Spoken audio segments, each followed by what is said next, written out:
Bienvenue à bord de l'Europe à la barre.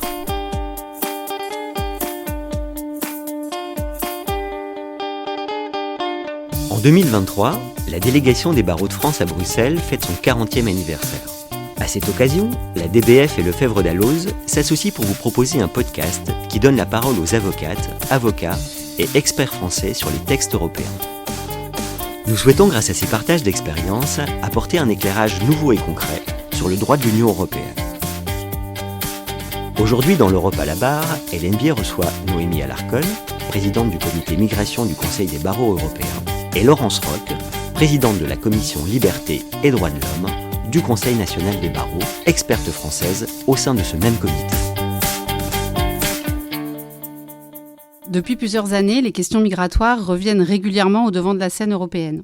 La semaine dernière encore, au moins 80 personnes sont mortes noyées, d'autres sont portées disparues après le naufrage au large de la Grèce d'un bateau transportant 750 migrants à bord. Dans le contexte de refonte du cadre européen en cours dans le domaine de l'asile et de la migration, et pour entendre le point de vue des avocats européens, nous recevons aujourd'hui Noémie Alarcon, présidente du comité migration du Conseil des barreaux européens. Bonjour. Bonjour Hélène. Nous recevons également Laurence Roch, présidente de la commission Liberté et Droits de l'Homme du Conseil national des barreaux, experte française au sein de ce même comité. Bonjour Hélène. Bienvenue à toutes les deux. Pour commencer, une question très directe. Quel est votre diagnostic, Laurence Roch? Quels sont les principaux problèmes de mise en œuvre dans la pratique du cadre actuel de cette politique migratoire européenne? Hélène, comme vous venez de le souligner, ce drame humanitaire au large de la Méditerranée, qui succède à d'énormes drames réguliers, démontre qu'aujourd'hui, la politique migratoire européenne va dans le mur et que la fermeture des frontières avec l'absence de solidarité des pays européens ne peut continuer puisque celle-ci démontre aujourd'hui à la fois son inefficacité et son inhumanité. Donc il y a évidemment urgence à réfléchir autrement à un accueil puisqu'on se rend compte très simplement que quels que soient les murs qu'on dresse en Europe, les gens viendront toujours en fait sauver leur vie dans les pays où cela se passe mal. Donc il y a en effet une urgence à réfléchir à une solidarité européenne qui fait que ce ne sont pas toujours les mêmes États qui supportent en fait l'arrivée des migrants. Pour compléter cette introduction, Noémie Alarcon, en quoi les politiques migratoires de l'Union européenne ne sont-elles, ou devrais-je dire, n'étaient-elles plus adaptées ?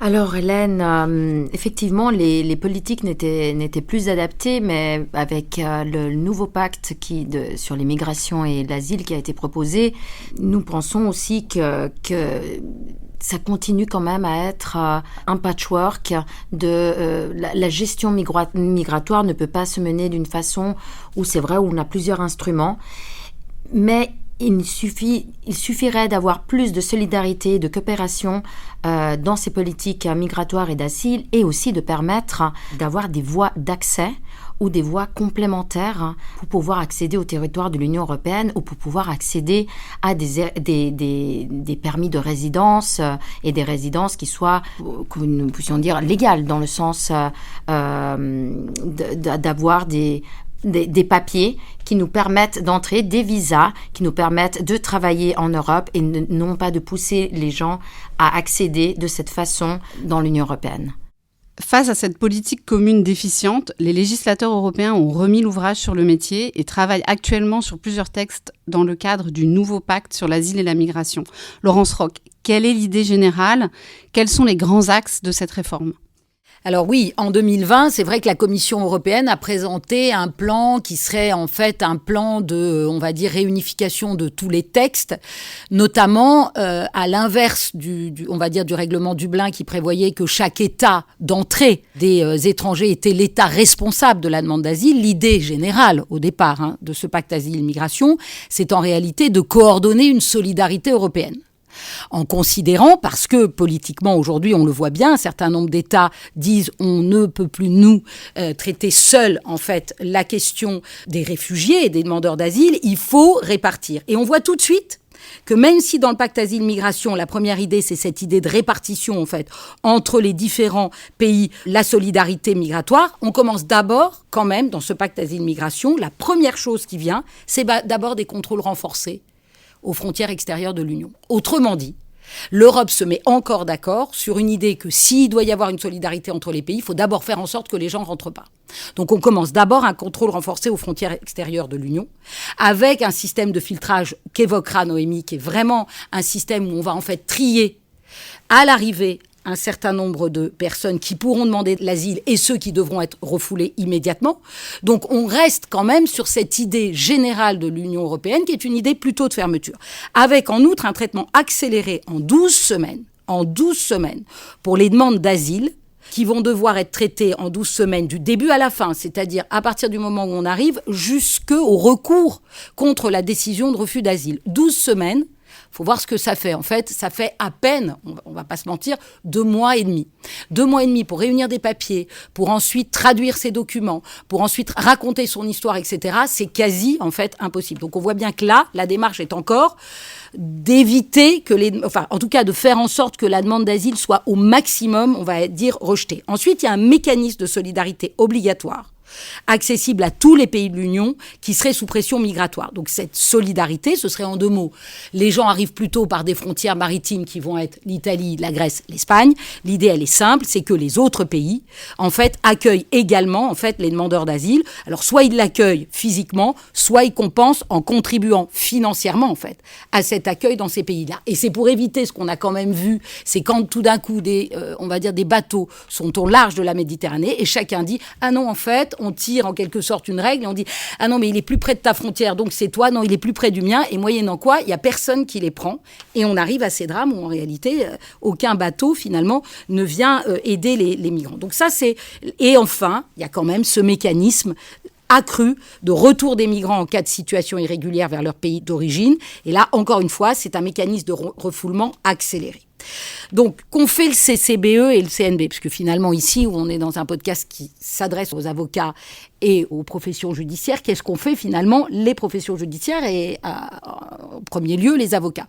C'est vrai que le CCBE a quand même en fait rendu un rapport, un avis, et Noémie en parlera bien mieux que moi, le CNB également, en faisant un certain nombre de préconisations sur ce pacte asile-migration et sur ce qui manquait en ce qui concerne ne serait-ce que le respect des droits fondamentaux et l'accès aux droits.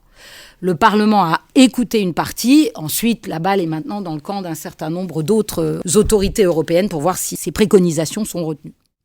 Alors justement, les ministres de l'Intérieur de l'Union européenne ont trouvé début juin, au Conseil, un accord sur les 2 piliers essentiels de cette réforme.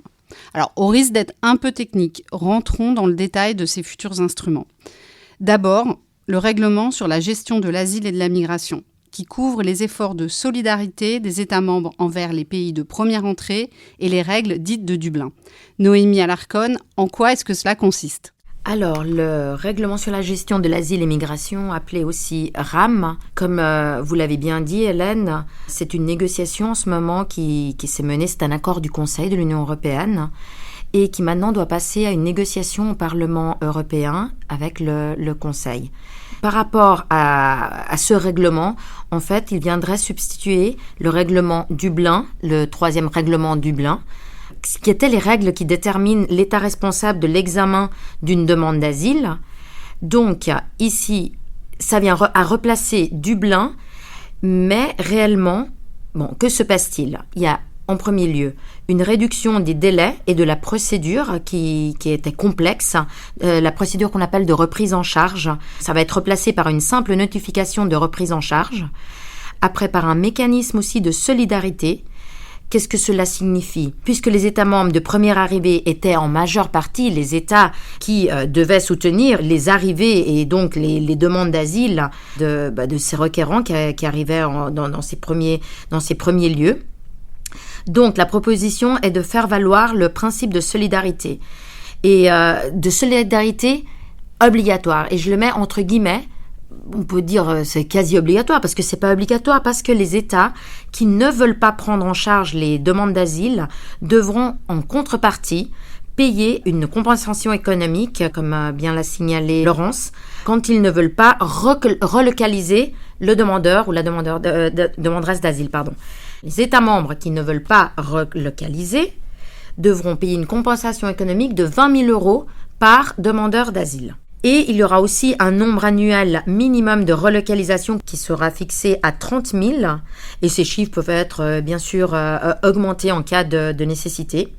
De plus, il y aura aussi des mesures pour éviter les mouvements secondaires des demandeurs d'asile et prévenir les abus. Bon, ça déjà, Dublin 3, Dublin 3, depuis le début, le premier règlement Dublin, c'était déjà en fait le pilier du système d'asile de l'Union européenne. C'est-à-dire ce qu'on ne voulait pas, c'était le forum shopping du droit d'asile, et c'est pour cela que s'instaure ce mécanisme de Dublin. Donc ici, réellement, ça vient pas vraiment à remplacer, puisque c'est le même mécanisme qui essayait justement d'éviter les mouvements secondaires et de prévenir ces abus, comme je disais.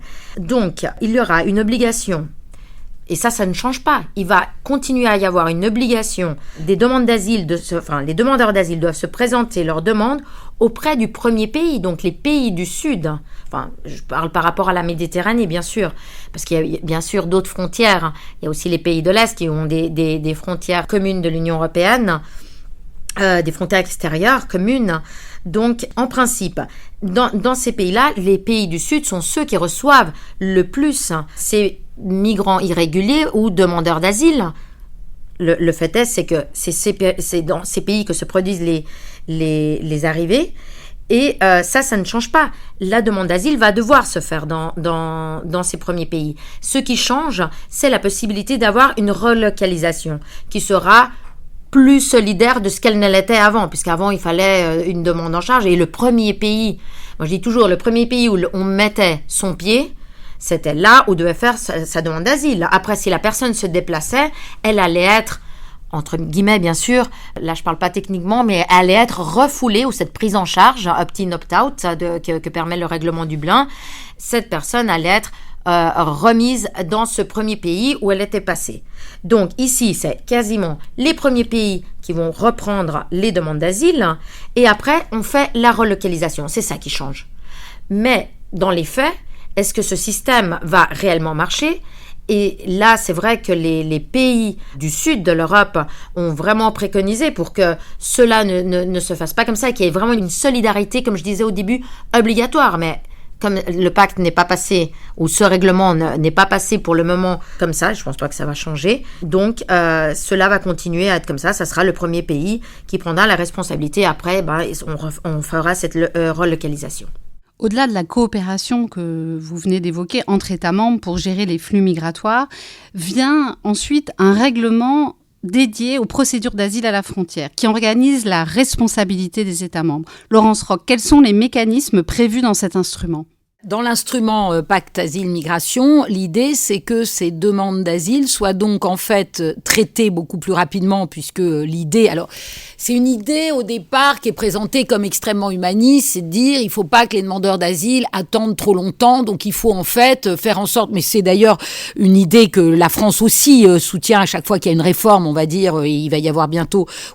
vraisemblablement une réforme, du CESEDA, donc du Code de l'entrée, séjour et demande d'asile. En France, c'est l'idée qu'il faut rapidement que les demandeurs d'asile puissent accéder au statut de réfugié.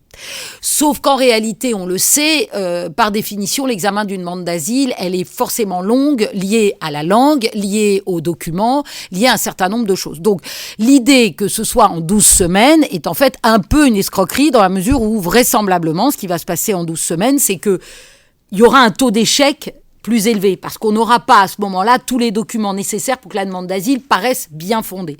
Et donc, il y a un risque que ces demandes d'asile soient plus rejetées qu'elles ne l'étaient avant. L'autre chose, mais Noémie va certainement en parler, c'est la question qu'une fois arrivés dans ces pays de l'Union.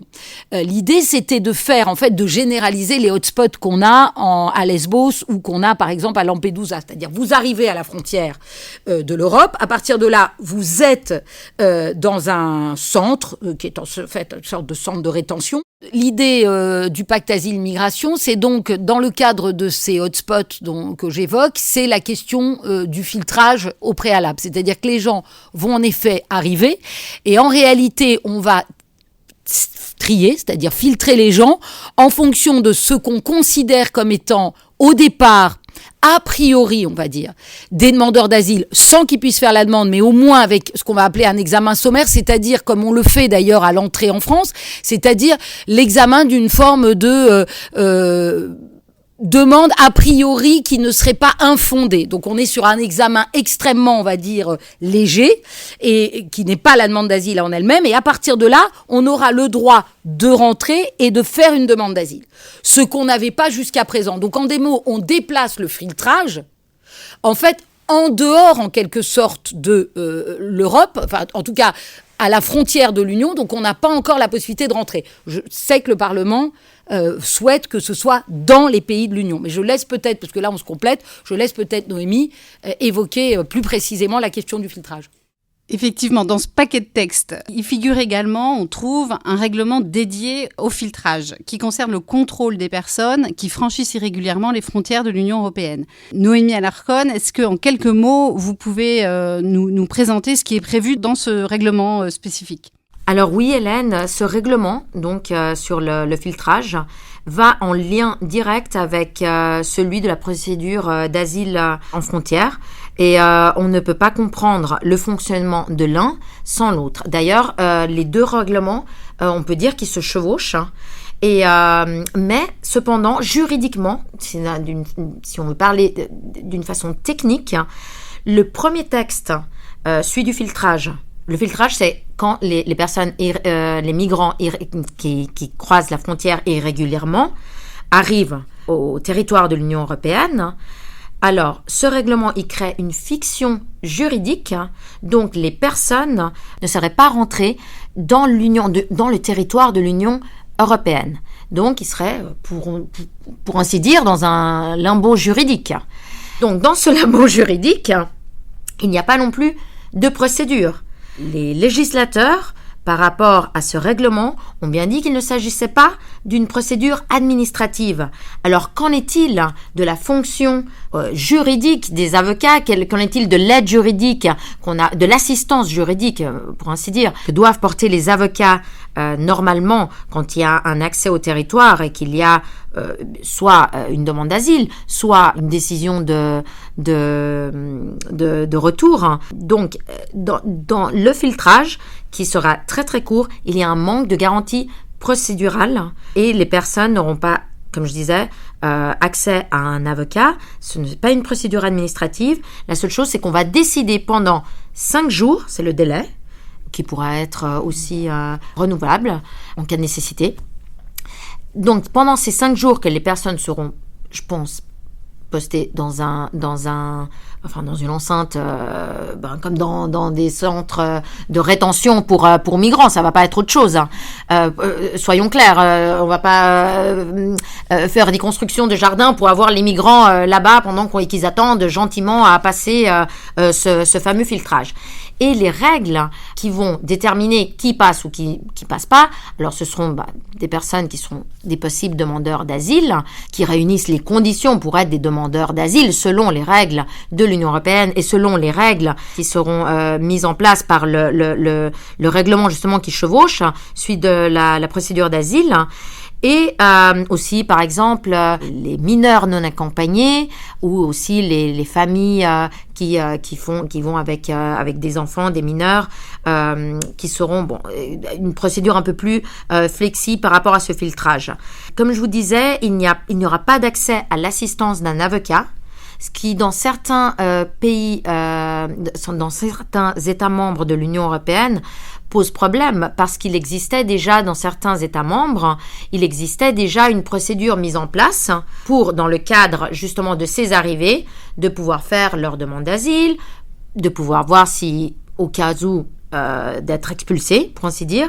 Mais tout ça se faisait déjà là, sans qu'il y ait ce premier moment, ces 5 jours. Et là, les avocats pouvaient assister donc, et faire un recours. Alors, qu'est-ce qu'il en est ? Qu'est-ce qui se passe ? Il y a bien une décision qui va en ressortir.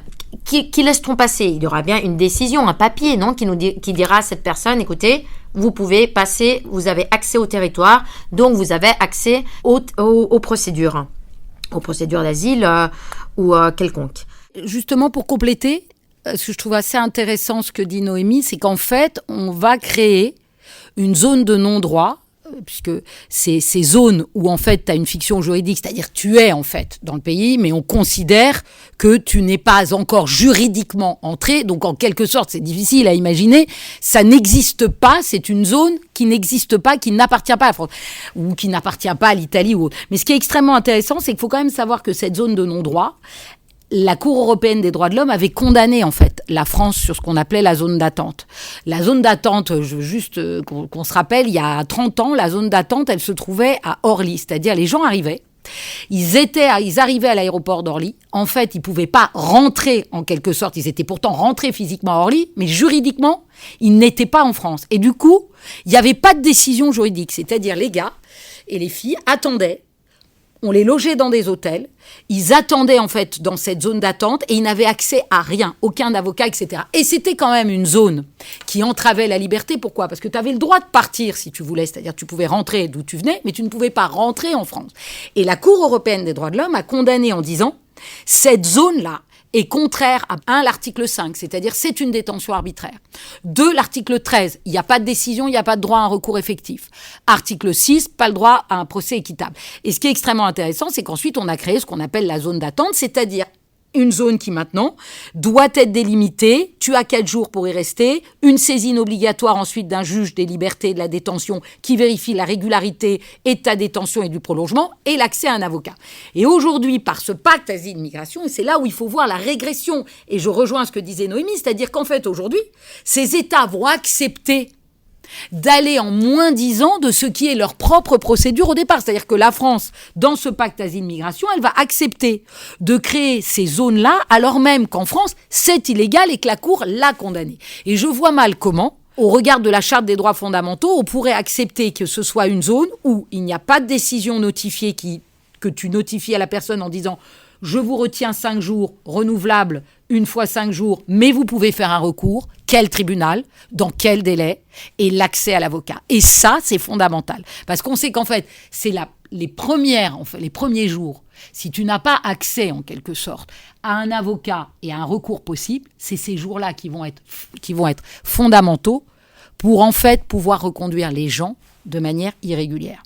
Parce qu'en fait, tu fais pression sur les gens. S'il n'y a pas de décision écrite, si tu n'as pas d'accès à un conseil, et si tu ne sais pas que tu peux exercer un recours contre la décision, on te dit, faut repartir. Dans les 5 jours, tu repars beaucoup plus facilement que si tu as accès à une information juridique. Et enfin, c'est une détention arbitraire. Donc là, je sais que le Parlement a mis un peu, je crois, en tout cas a fait des recommandations, et je vois mal comment les États pourraient valider cette zone d'attente sans droit. Alors, juste pour compléter, comme vous le dites, Laurence, il y aura une décision. Par exemple, si il y a lieu au retour, il y aura bien sûr une décision qui devra être communiquée. Et je pense qu'à ce moment-là, s'il y a un retour, il aura le droit, bien sûr, cette personne aura le droit de faire un recours qui aura accès à ces gens-là et qui détermineront en fonction des règles établies par ce règlement. C'est vraiment une zone pour moi de non-droit. Et en plus, ce filtrage, c'est vrai qu'il est nécessaire. Je comprends bien que le droit d'asile, malgré non, c'est un beau droit, un très bon droit, mais dans le sens où pas tout le monde réunit les conditions pour pouvoir accéder à cet asile.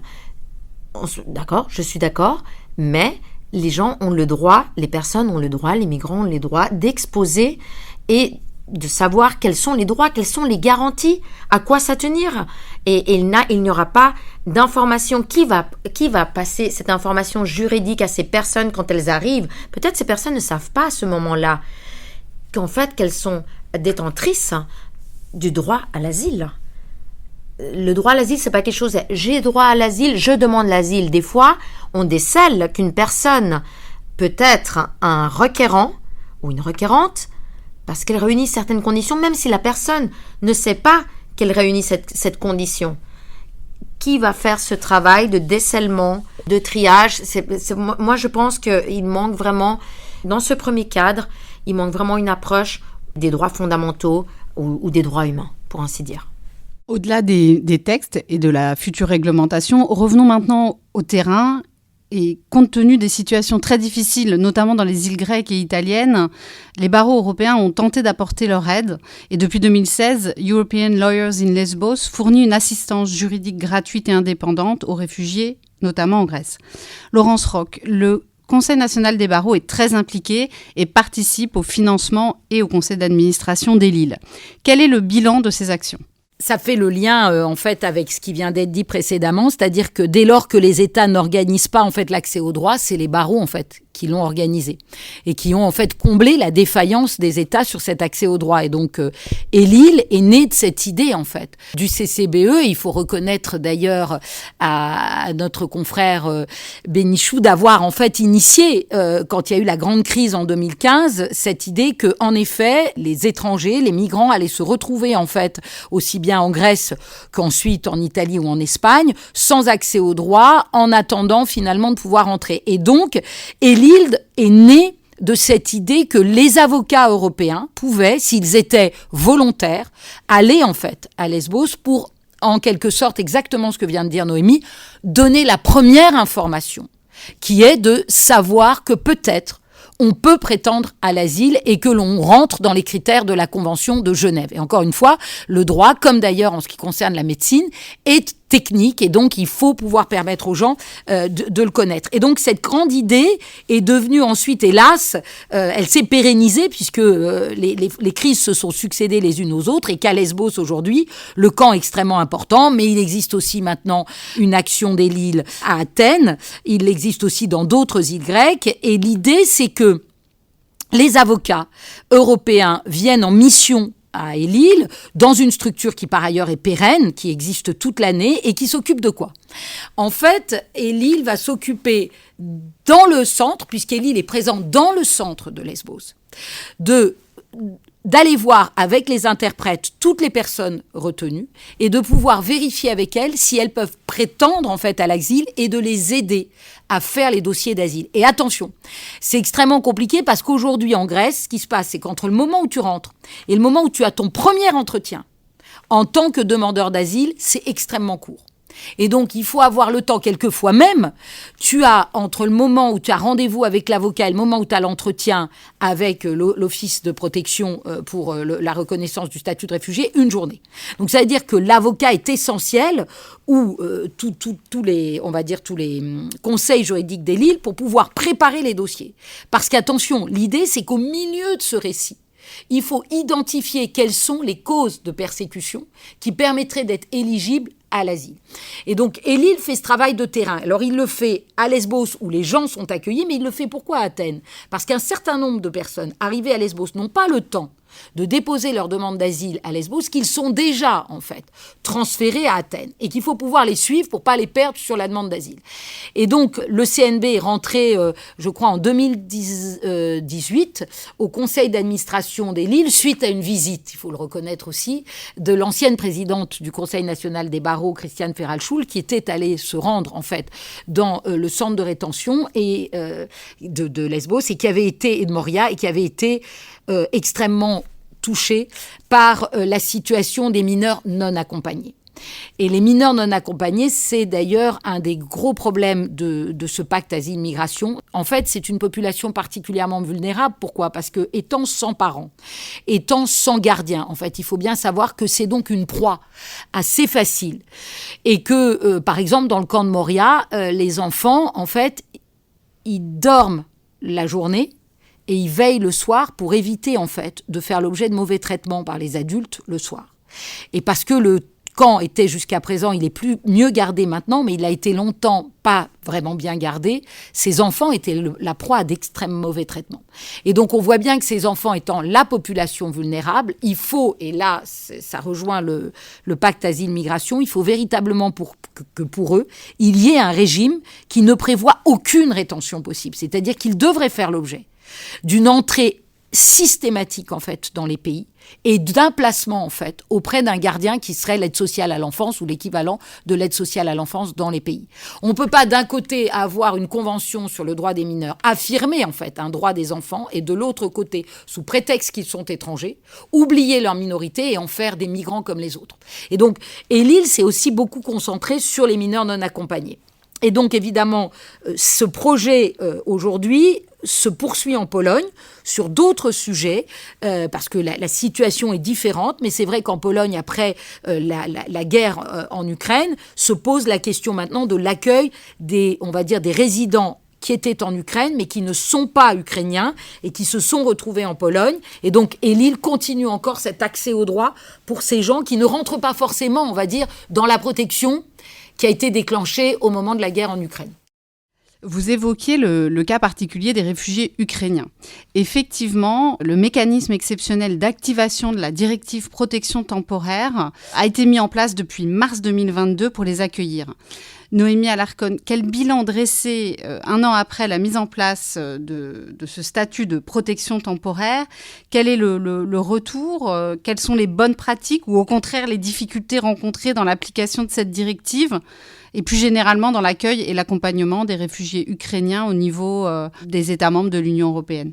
Alors là, on doit dire qu'on doit féliciter la bonne gestion. Notre retour, c'est la bonne gestion qui s'est faite par rapport à l'accueil et à la gestion de cette crise des réfugiés dus à l'invasion de l'Ukraine par la Russie. Et on doit dire que de nos jours, on calcule approximativement qu'il y a eu 4 millions de déplacés ukrainiens parmi les différents États membres, et tout de suite une solidarité sans précédent, et bien sûr non seulement la solidarité des États membres qui ont accueilli ces personnes et qui ont fourni toutes les aides nécessaires et qui font partie aussi du consensus de ce qu'est le droit au refuge, qui non seulement c'est le droit à accéder au territoire, le droit à accéder au refuge, à l'accueil, mais aussi à une série de droits qui en découlent, comme le droit à l'éducation, le droit à la santé, le droit au travail, etc. Donc, nous avons vu que les États membres ont vraiment bien mis en place toutes des structures pour accueillir ces personnes. L'Union européenne a vraiment géré de façon cohésionnée et collective.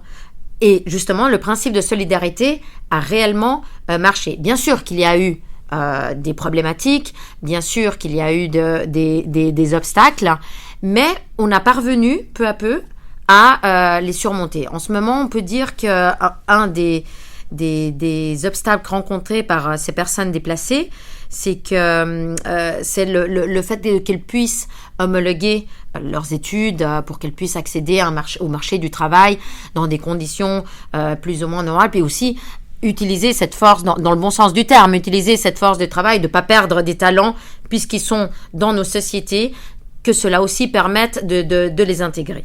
Aussi, on peut dire, un des obstacles rencontrés, c'est qu'il y a eu beaucoup de mineurs non accompagnés ukrainiens qui ont passé les frontières de l'Union européenne, qui sont arrivés dans notre territoire.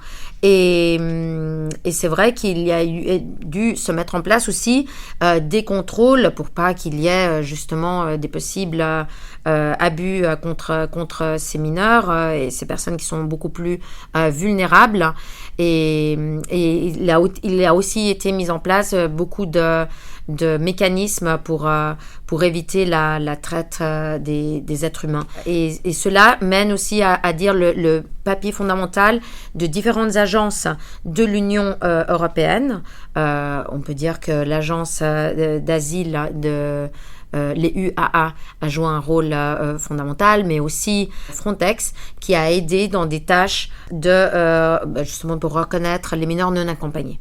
Justement, vous évoquez Frontex, qui est l'agence européenne de garde-frontières et de garde-côtes, créée en 2004, qui a fait l'objet de polémiques ces dernières années concernant l'application des principes de non-refoulement et de non-discrimination. Et en 2012, le forum consultatif de Frontex a été créé pour conseiller l'agence en matière de droits fondamentaux. Vous représentez le CCBE au sein de ce forum consultatif. En quoi alors, justement, ça consiste ? Alors, le CCBE fait partie de ce conseil consultatif du CF et nous sommes membres aussi avec d'autres organisations de la société civile et aussi des organismes internationaux qui font partie du système onusien et des agences aussi de l'Union européenne comme la FRA, comme les UAA, qui est l'agence d'asile, et le Conseil de l'Europe qui fait aussi partie à travers de sa représentante spéciale pour les migrants, les personnes migrantes et réfugiés. Notre rôle, le rôle de la société civile à travers ce forum nous permet de parler directement avec le directeur exécutif de l'agence et le conseil d'administration.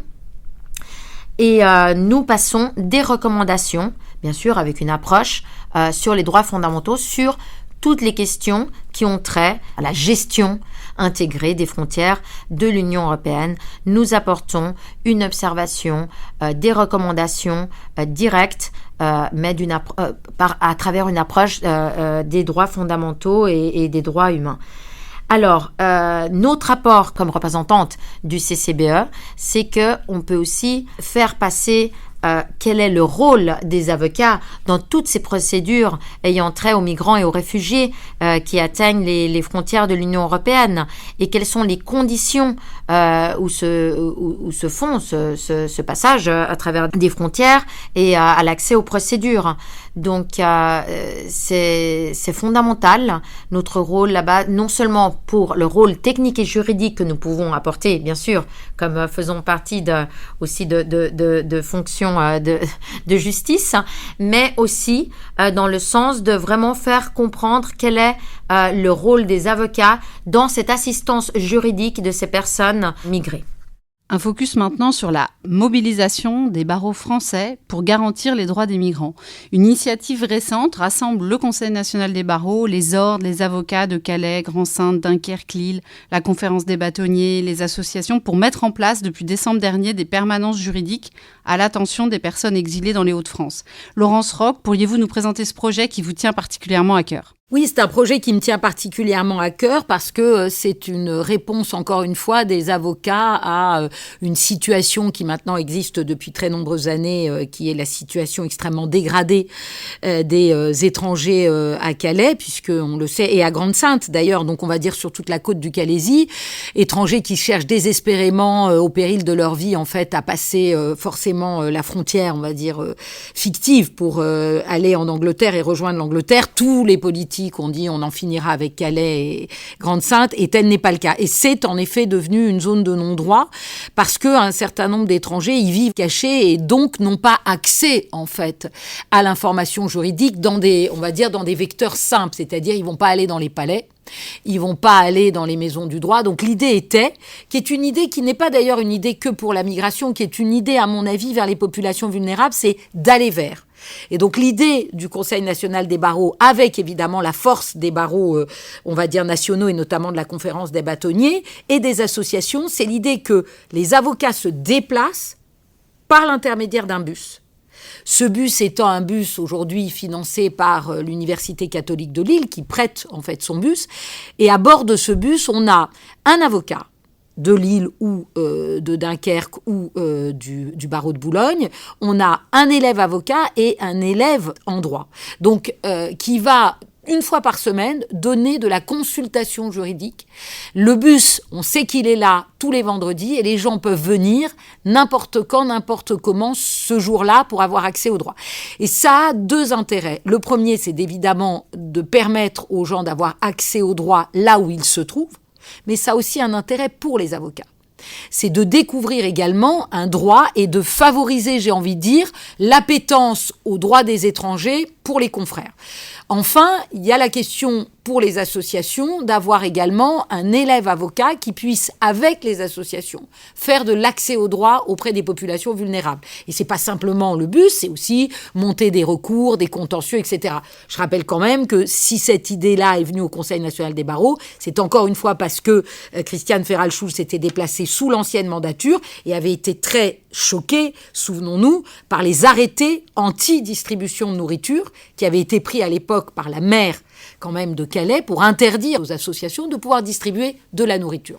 Et donc la deuxième chose, c'est la ligne de permanence téléphonique auprès des associations. C'est-à-dire que si elles ont un problème juridique un peu compliqué, elles vont avoir une hotline avec les avocats lillois pour répondre aux questions juridiques techniques.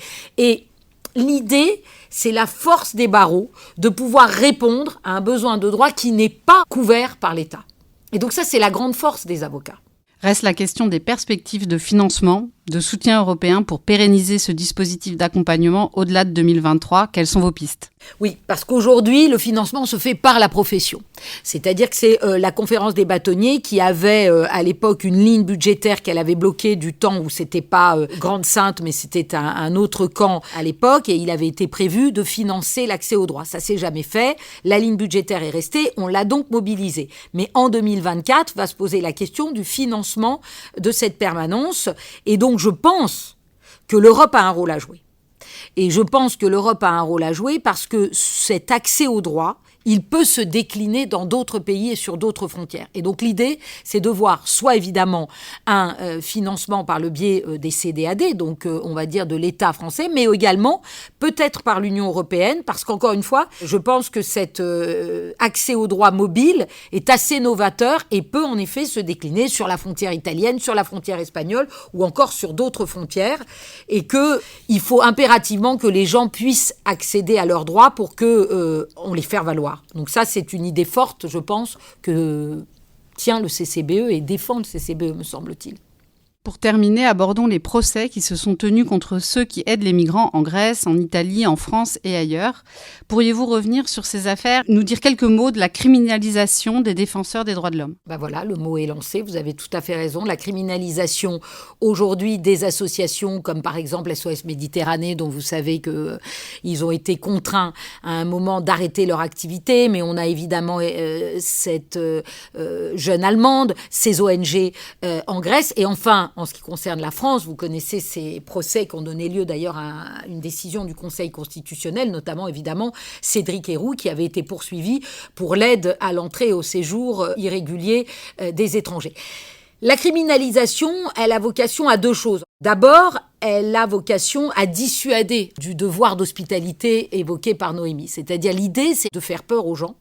Et donc de dire aux gens, attention, si vous faites ce qui est le devoir le plus fondamental, je dirais juste quand même que le devoir d'hospitalité, rappelons-nous, même dans le théâtre, Antigone, c'est le premier devoir dont elle parle, c'est le premier devoir humain, c'est celui de l'hospitalité.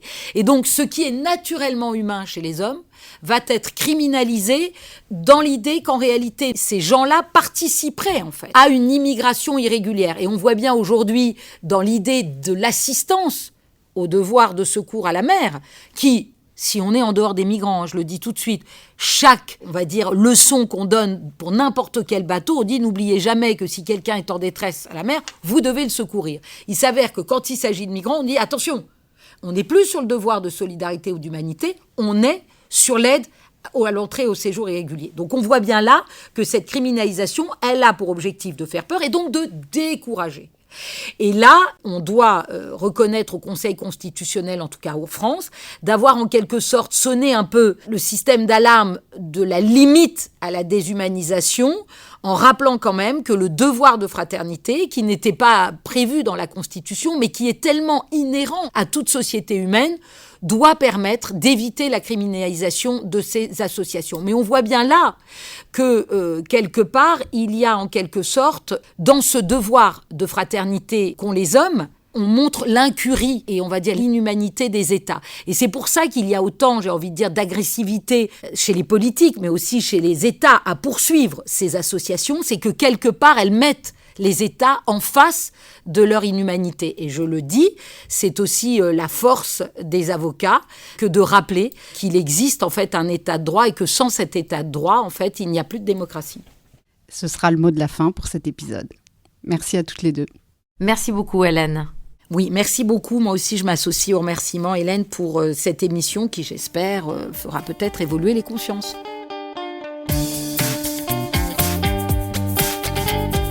C'était l'Europe à la barre, un podcast de sensibilisation à la dimension européenne du droit, animé par Hélène Biet, directrice des affaires publiques à la délégation des barreaux de France à Bruxelles. À la prise de son, Jérémy Martin, au montage et à la réalisation, Axel Gable. Rendez-vous le mois prochain pour aborder un autre pan du droit sous l'angle européen.